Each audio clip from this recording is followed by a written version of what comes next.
Biz Real Madrid klubi muxlislari orziqib kutgan damlar keldi. Kylian Mbappe Real Adeva klubiga qarshi bahsdan so'ng jurnalistlar bilan suhbatlashdi va jurnalistlar bilan suhbat chog'ida jamoadan ketish haqida, aynan mana shu kelayotgan yozgi transferlar oynasi vaqtida jamoadan ketishini yashirib o'tirmadi. Aniqrog'i shunga ishora qildi va shu bilan birgalikda bosh murabbiyning manziliga tosh otishga ham ulgurdi. Bosh murabbiy ham jim turmadi. Ha do'stlarim, mashg'ulotlar bazasida boshlangan jang endi matbuot anjumaniga ko'chdi. Real Madrid shunchaki jang maydoniga aylanib qoldi. Mashg'ulotlar bazasida nimalar bo'lib o'tganligini o'zingiz juda ham yaxshi bilasiz va bu mavzuga to'xtalishimizga menimcha hojat yo'q. Lekin Real Adeva klubiga qarshi, adashmasam Real Adeva yoki Adava. Xullas, bu muhim emas. Shu jamoaga qarshi bahsda Kylian Mbappe o'yin qaydnomasiga kiritilmadi. Jurnalistlar esa Cherepaxa Ninzadan, diktatordan so'rashdi. Albatta, tabiiy bu. Siz nima uchun Real Adeva klubiga qarshi bahsda qaydnomaga kiritilmadingiz va maydonga tushmadingiz deb. Shu vaqtda Kylian Mbappe bosh murabbiy menga shunday dedi.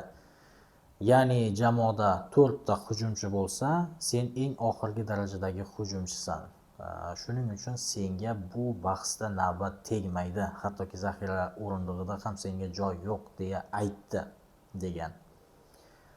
Shundan keyin esa jurnalistlar Alvaro Arbelovaga, ya'ni ayni damdagi jamoa bosh murabbiyiga yuzlanishgan. Kylian Mbappega siz shunday degan ekansiz. Kylian Mbappe rostdan ham siz uchun jamoaning eng oxirgi darajasidagi hujumchimi deb savol bergan. Arbelova esa nahotki Cherepaxa Ninza shunday dedimi? Axir jamoada 4 ta hujumchining o'zi yo'q-ku deya javob bergan. Bu degani esa Kylian Mbappe yolg'on gapiryapti va bizning o'rtamizda bunday gap bo'lmagan demoqda.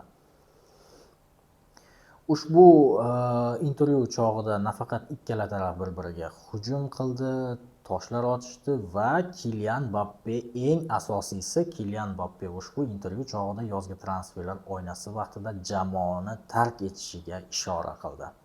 Umid qilamizki, diktator Cherepaxa Ninza o'z fikridan qaytmaydi va rostdan ham jamoani tark etadi. Chunki bu zamonaviy futbolda esa jamoaning o'yini qaysidir individual futbolchining atrofiga qurilmaydi.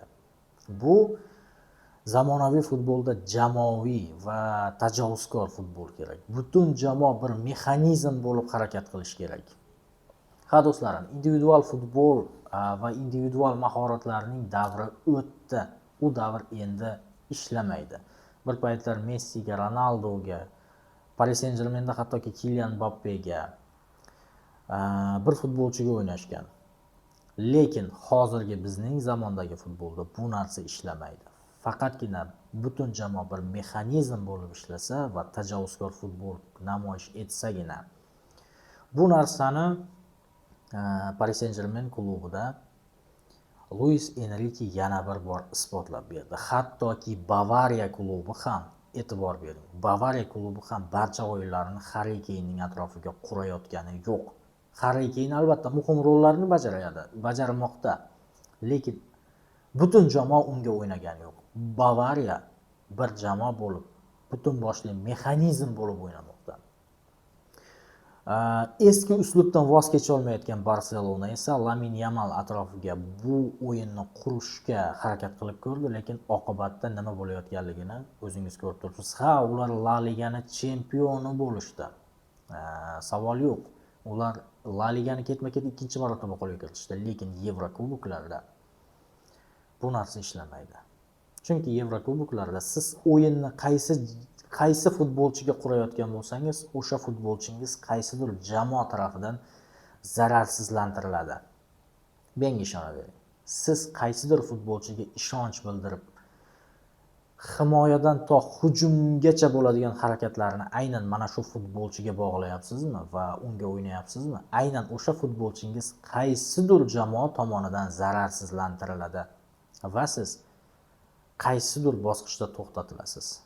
Shuning uchun Luis Enrique, Josep Guardiola kompaniyalar aynan mana shu zamonaviy futbolga mana shu narsani olib kirdi. Ya'ni butun jamoa bir mexanizm bo'lib. Chunki butun jamoa bir mexanizm bo'lsa, raqib jamoa bilmaydi qaysi futbolchidan xavf kutishni. Qaysi futbolchi xavfli, qaysi futbolchi qaysi daqiqada xavfli bo'ladi. Raqib jamoa buni anglay olmaydi va tahlil qila olmaydi. Aynan mana shu narsa jamoalarni zamonaviy futbolda chempion qila oladi. Va biz bilgan o'sha individual mahoratlar davri endi yo'q. Individual mahoratlar balkim jamoaga yordam berar. Jamoaning qandaydir ishlarida qatnashadi, lekin o'yin taqdirini endi hal qilmaydi. Balkim bitta o'yinlar taqdirini hal qilar. Lekin butun boshli musobaqaning taqdirini endi individual mahoratlar hal qila olmaydi.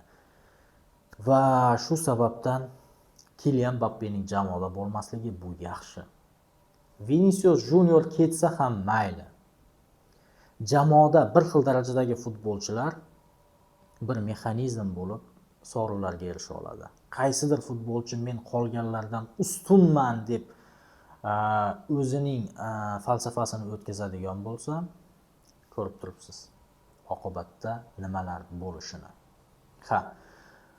Madrid klubidan Kylian Mbappening ham Vinicius Juniorning ham ketgani ma'qulroq.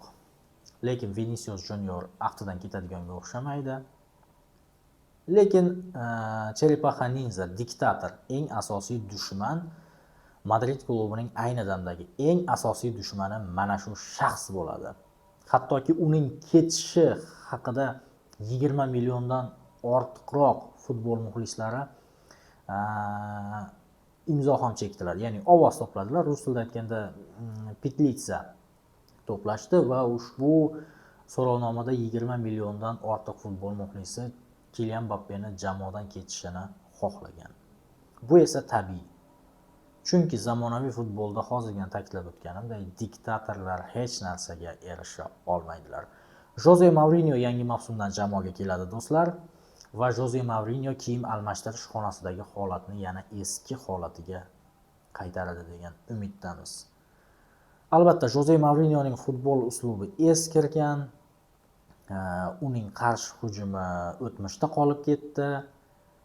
Lekin ayni damda kiyim almashtirish xonasini tartibga solish bu birinchi raqamlik muammo.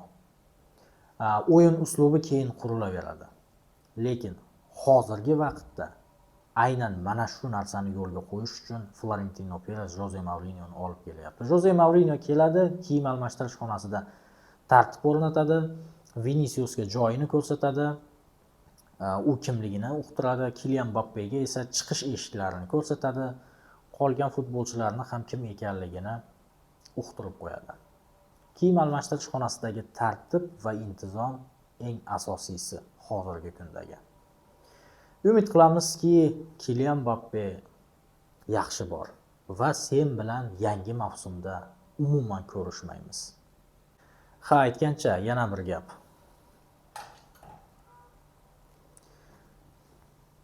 RMDBet Telegram kanali bu ushbu dasturimizning asosiy homiysi.